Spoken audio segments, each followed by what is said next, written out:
Alright, well, we've skipped ahead a little bit here. And you can see, my light coming from this direction. Actually more like this, I guess. We have our shadow in here. A tin covered manhole and a bit of tin flashing here. This, really the reason I made it green is because green is, it's off green, but it's fairly complementary to the red. It's really up to the viewer to decide what that is or was. A building like this has a million stories to tell. Here are some old signs, or impressions of signs.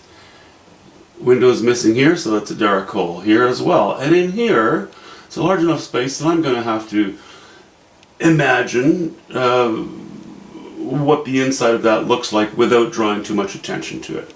We want our attention here, as you can see. The only rule that I need to use when I'm going to paint this in is keeping it very subdued, very toned down. I was tempted when I first drew this to set it up so that you could look inside in one door and out the other, because these are, well, typically these were drive-throughs. But now I think I'm just going to consider it to be closed off. We have the bottom, and I need to marry these colors with what I have here, so that the building now appears to be anchored. I cannot stay high in value. I have to lower the values here, gradually getting higher in value as we work our way towards the driveway, because we have our light spilling down onto it a little bit here. If need be, I can raise the values, but right now we'll just see how it goes. Put a little bit of shadow under the even places too. I've used alizarin crimson and yellow ochre and ultramarine blue in those spots, as well as here, the sliver, and as well as here. Okay, I even put a bit of moss on the roof, just hints of green, cool dark green. Oh, excuse me.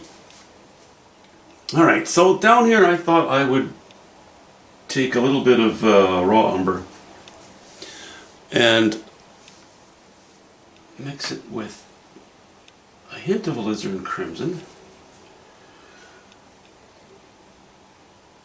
That's very close to this color. Not quite, but very close.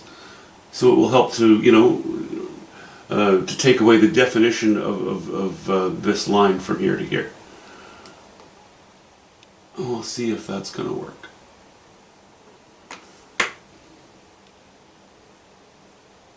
Yeah, it's looking to me like it will. Doesn't matter how many years you do something, or how many years I've been doing this. I still have to play so much by ear, and I still have to test colors on the canvas next to each other. To say, well, is that going to work or is it not? That's okay. I mean, if you knew everything right away, what would be the fun of this?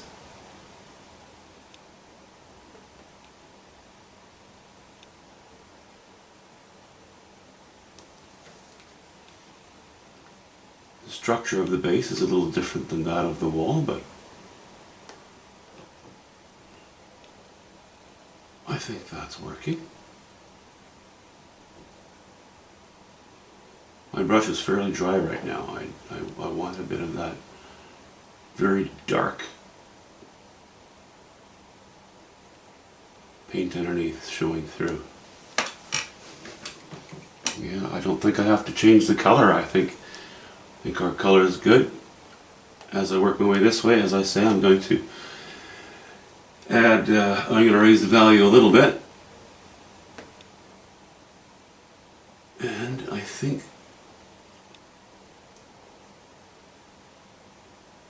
that might start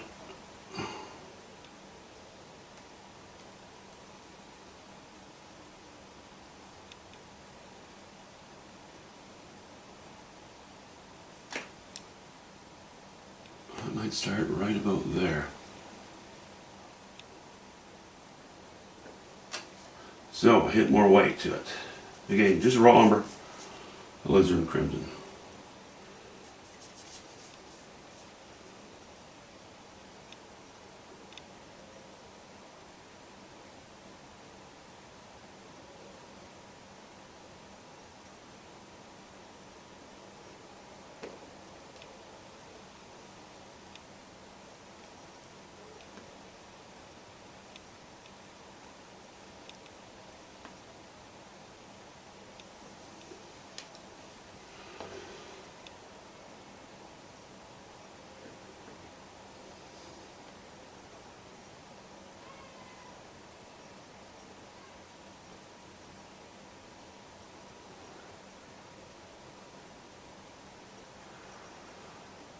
No, I think I'll stop that crack. I was thinking of continuing it right through to the bottom, but this crack. But no, we're going to stop it right where it is.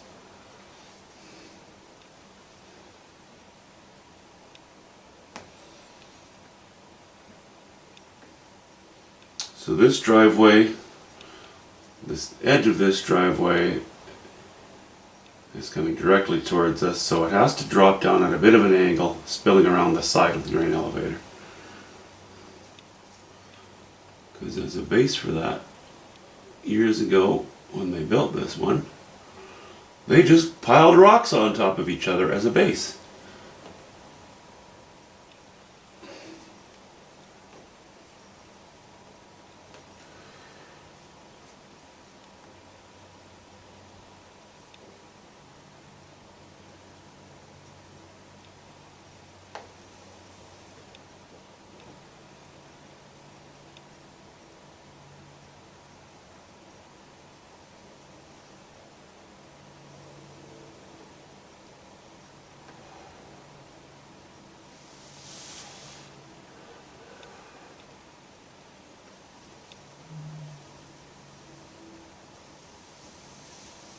Okay. I don't want that strong line there. I don't want it to be too busy.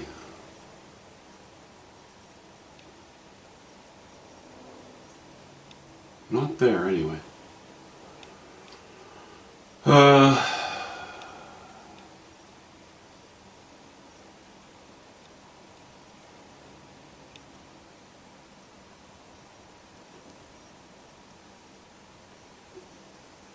Okay. About like that. Oh, and you know, this is a bit of a thick, dark line. Maybe I should be leaving it alone. But maybe if I have hints of this different color on there, I can just, you know, put little specks in there. Okay,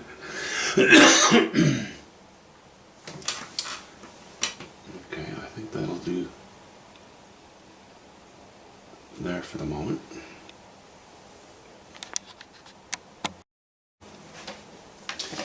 I suppose I should mention that these colors. These two are ultramarine blue and burnt sienna. This is cobalt blue and burnt sienna and white. Well, this has white in it too. This is yellow ochre and raw umber.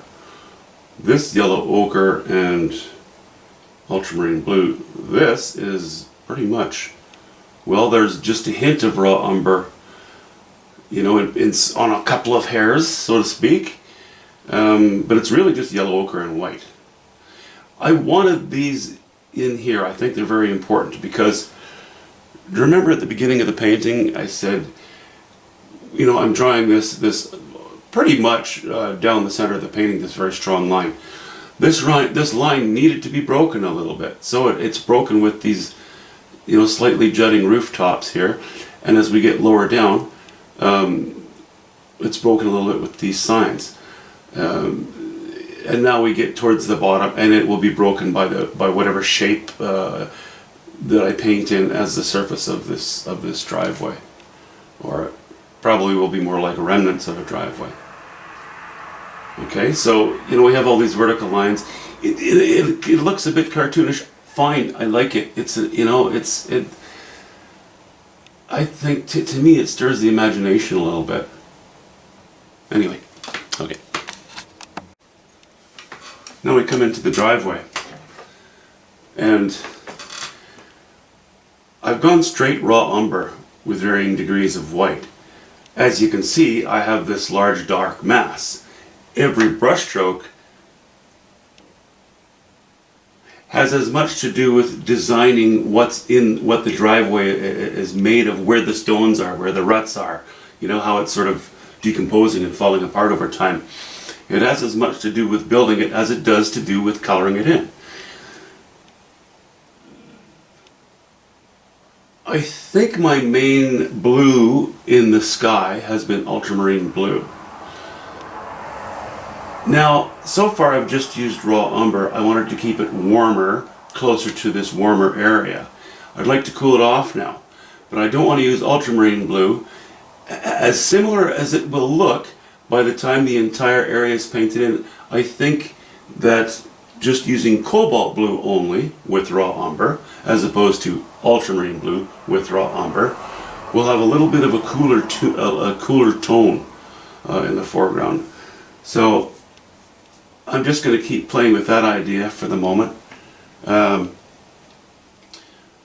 In general, we have this going on in the painting, right?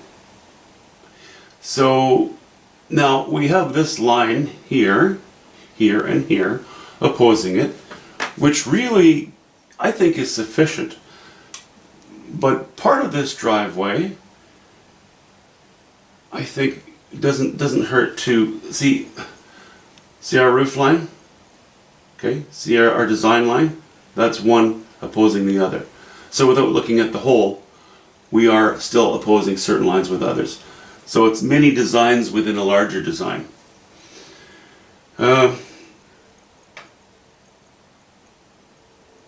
Anyway, let's just get a couple of strokes of this cobalt blue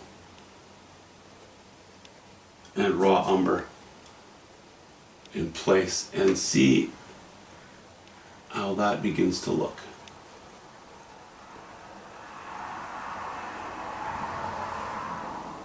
My lines so far are very serpentine looking, and I don't want to continue that right to the base because we're going to end up with a very busy looking driveway. We don't really want that.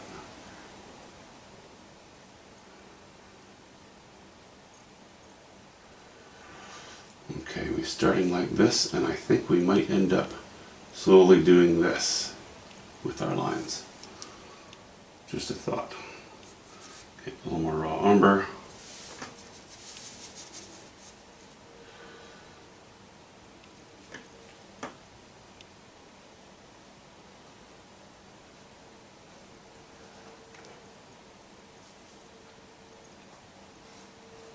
As we come closer, our strokes should get broader.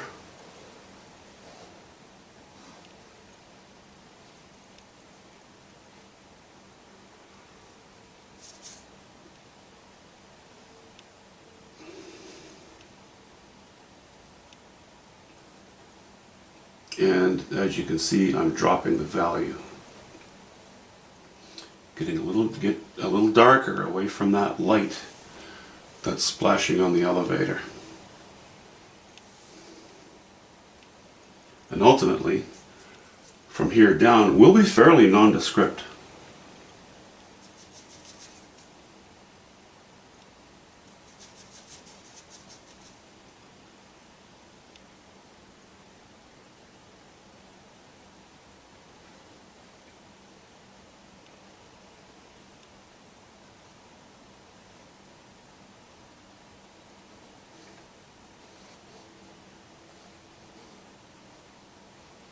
So my strokes are continuing to go up, but the point at which I begin my strokes is slowly going down, forming an indicated line.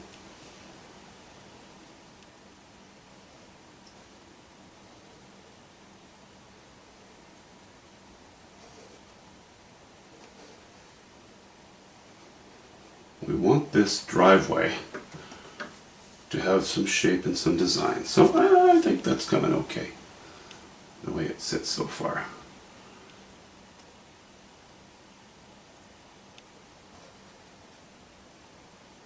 Don't forget, this isn't maintained anymore, so you wouldn't want to drive a truck on it anymore.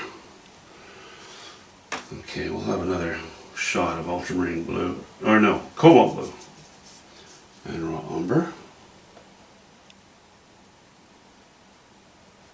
Losing value again.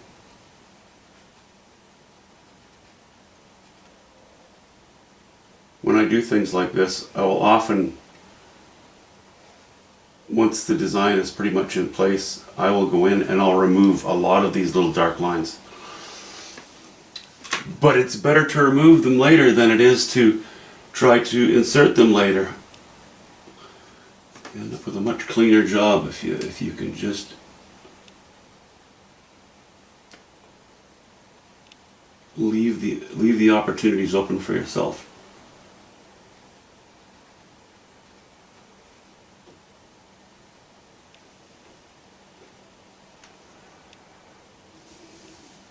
Alright, I have to finish this up and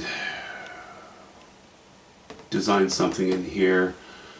I think next time you see this painting, well, we're getting awfully close to finish, so I'm just going to say it'll be done.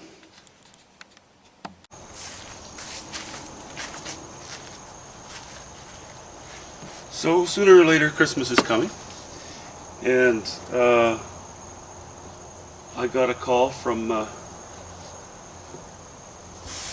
my galleries that typically before Christmas they like to have a number of smaller paintings that are still reasonably enough priced that they can be given as gifts, either to themselves or to an individual self or to whoever. So I went to the place that I usually get my artboard, Opus artboard.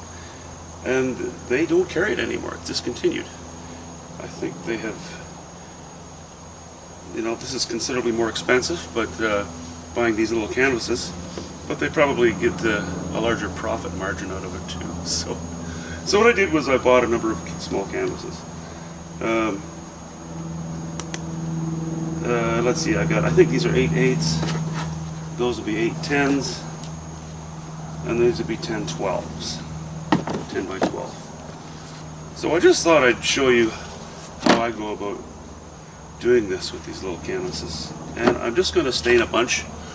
We're supposed to have a nice warm day. We're supposed to get up to 27 degrees Celsius, which means it'll be even warmer where I'm standing once the sun comes around the house. And we're supposed to have a bit of a breeze, and it's already starting, so that's good. Ideal drying weather. I like to keep the smell out of the house if I can. So what I'll do is I'll just I've got a little tube here of some burnt sienna, and I'll just put a little dab on a few so that I don't end up taking all day to do this job.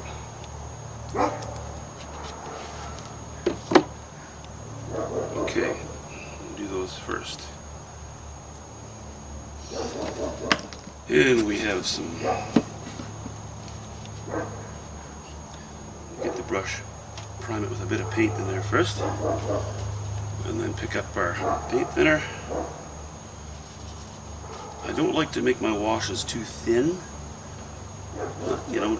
I like them translucent, but not completely thinned off.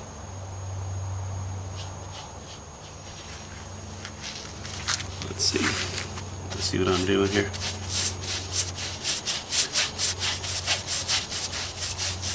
Now I've already lost a lot of pigment that will stay in the brush, just loading the brush.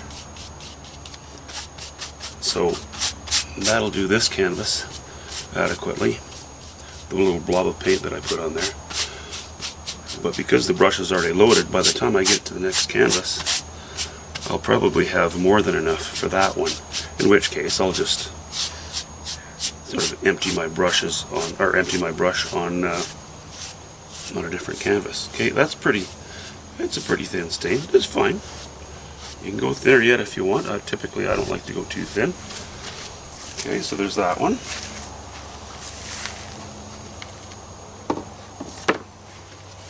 Pick up a little more turpentine here. Not much.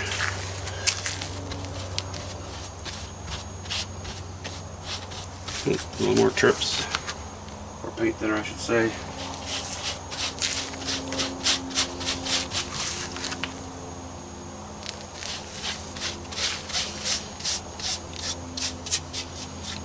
Now I will probably have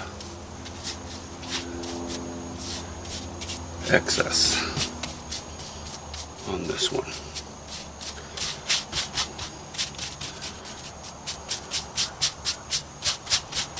No, maybe not. Usually I do. Usually I overestimate the amount that I want on each canvas. But if I can, if the opportunity presents itself, then I prefer to paint a bunch at once on a nice day. Keep the house smelling a little cleaner. Keep my studio smelling a little less toxic. And once I've laid my stain on there, I will just do this with the brush, just kind of keep it in one direction.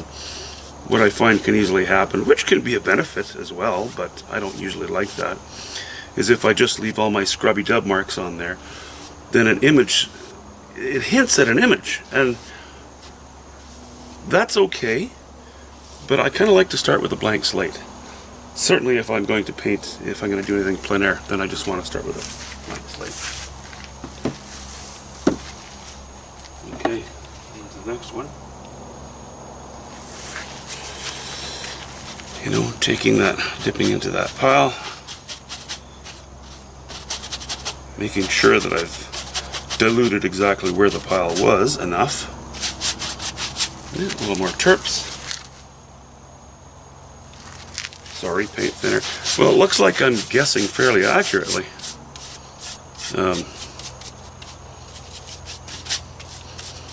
The amount of paint that I need on each one.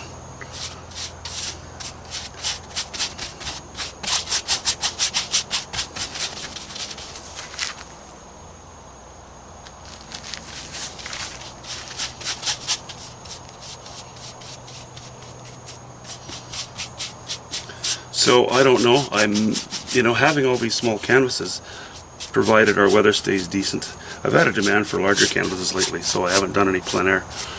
And, well, actually there's multiple reasons I haven't done plein air lately. I think I only have one video of plein air painting. But we'll see, with all these small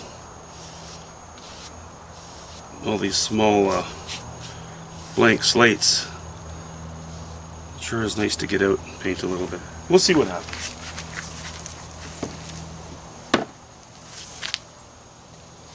Okay, well, I'm just going to keep doing the same thing for the rest of them. What do I have here? 4, 8. I have these 11, and I actually have a couple of larger canvases I may as well do as well. But I thought I'd just show you that quickly. Okay, we'll talk to you soon.